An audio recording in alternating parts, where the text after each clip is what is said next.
दोस्तों हमारे 16 महाजनपद और उनकी कैपिटल के बारे में जानेंगे जो अक्सर एग्जाम में पूछी जाती हैं। सबसे पहले अंग, जिसकी कैपिटल चंपा थी, इसका उल्लेख अथर्ववेद और महाभारत में है। मगध, इसकी कैपिटल थी राजागृहा और यहीं पर सबसे पहली बुद्धिस्ट काउंसिल हुई थी। फिर काशी, जिसकी कैपिटल थी वाराणसी। इसके बाद वत्स, इसकी कैपिटल थी कौशंबी। फिर कौशल, इसकी कैपिटल थी श्रवस्ती और मेजर सिटी अयोध्या।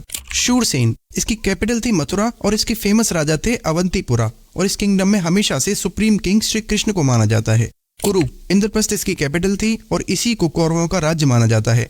मत्स्य किंगडम, जिसकी कैपिटल थी विराटनगर और इसके फाउंडर थे किंग विराट। अवंती, जिसकी राजधानी उज्जैन हुआ करती थी। फिर गांधार, जिसकी कैपिटल तक्षशिला थी और यहीं पर दुनिया की सबसे पहली यूनिवर्सिटी तक्षशिला यूनिवर्सिटी थी। मला, इसकी कैपिटल कुशावती थी। इसका वर्णन महाभारत और जैन टेक्स्ट में मिलता है। कंबोज, इसकी कैपिटल थी पूछ। फिर वज्जी, इसकी कैपिटल वैशाली थी। महावीर जैन इसी किंगडम से बिलोंग करते थे। अश्मक, जिसकी कैपिटल पोटली थी। फिर पांचाल, इसकी राजधानी काम्पिल्य थी।